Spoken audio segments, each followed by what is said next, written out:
Xanders Health began one of the first pediatric hospice programs, Courageous Kids, back in 1980, thanks to a grant from the Crusade for Children. Joining us today is Reggie and Taylor Hughes, whose son Xander was a patient there, and they're going to share a really personal story, but we think it's an important one because if you're struggling, to hear how Hosparus truly helped you all. And thank you both for being here today. And we're so sorry for your loss. Yes, ma'am. Thank you guys for having us. But by sharing the story, that's the important thing we want people to know. The memory, first of all, of Xander. Yes. What do you want people to know? And then talk to us about how Hosparus helped during that critical time. So Xander was very outgoing. He was very outspoken. How old was he, by the way? 6. He's 7 now. He turned 7 August the 26th. But he was very outgoing and outspoken, and he loved big. I don't think he ever met a stranger. He loved everyone really big. So.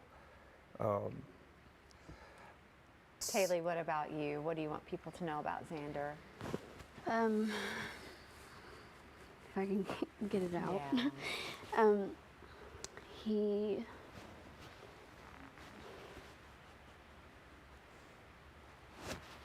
He's just the purest heart that I've ever known, and he brightened everybody's world who knew him, and when he was around, I mean, everybody just smiled and was happy because he carried that energy with him. And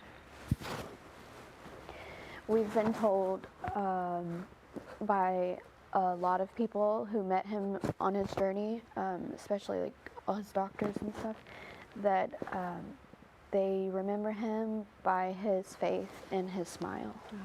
Yeah. So. Tell us a little bit about his journey and how Hosparus came in. What was he diagnosed with? And you all knew you were facing something that you needed their support and their help.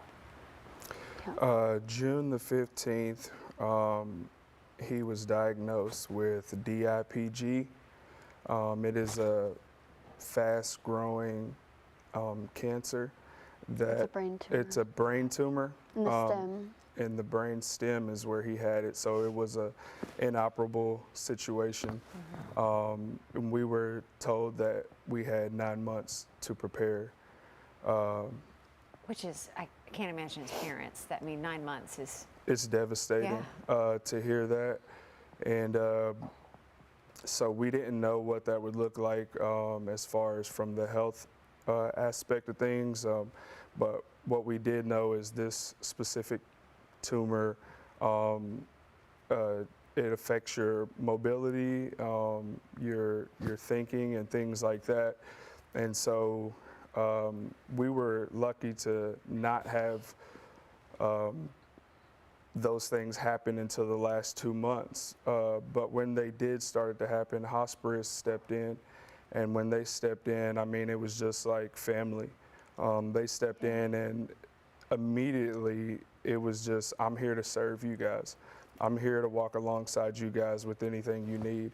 And it didn't matter what time we called. It didn't matter what question we had. It didn't matter what we needed. They were there to help us and to walk alongside us and to give us questions and answers. And sometimes it was just to sit and just to be with us and hear us out where we were at. And so from wheelchairs to oxygen tanks to just being a friend to us, they walked alongside us and gave us everything that we needed at the right time. And it's a time for you guys. And I think what is the beauty of Hosparus is that you as parents want to spend every single second you can with them. Absolutely. Yes. And you don't know, like, oh, we got to get, you don't want to you don't even have time to think of what you physically, oh, we need this, we need a wheelchair. Right. They do all that for you so you can have those precious last minutes, right? Yes. Yeah, and for me, it was something that I worried about the entire time, because we have he was 2 at the time. Yeah. Right? Yeah.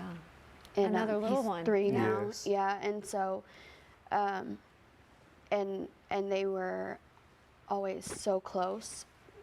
If we had to, like when we traveled to Cincinnati, Xander, he would be upset because he was away from his brother Mason. Yeah. So we worried about how it would look towards the end, and if we would have to spend that time in the hospital, because Mason wasn't allowed to stay the night in the hospital. So we really didn't. It seems it happened so fast, all of it, that we really couldn't prepare. And then when we were told about Hosparus and Courageous Kids, it was definitely a weight lifted off of us. Big time. Yeah. And there's so many ways, and I know you all probably would advocate this, ways to support Hosparus so they can like be there for families Definitely. again and Yes. again and Oh again. yeah, absolutely. So everybody can have their moments and their time Yes. to be with someone. Yes. Thank you for sharing your story. And again, I'm so sorry, but I feel like you all sharing this with our audience, right? So many, during the holidays, so many families that are struggling and they don't know where to go this holiday season, Yeah. right? And you sharing that means a lot.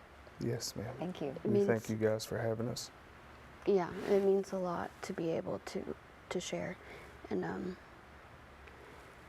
talk about Hosparus, because like we said earlier, not everybody is just having a really good holiday. Right. We're all going through something, Yes. and that's okay, because if you are, Hosparus is there to help. They are. Yeah. All right. And our nurse was amazing. She was the best. She still is. We're friends Still now. close. Yeah, we're Yes. actually friends now, Again. and we're grateful. Our nurse is heaven sent. Hosparus was heaven sent to us, and we're very grateful. Again, we know Yeah. it's difficult, but thank you for sharing, because there's people out there that need to hear this. And again, if you're struggling and you have a personal story where Hosparus can help, just go to the number and to the website on your screen and reach out to Hosparus today.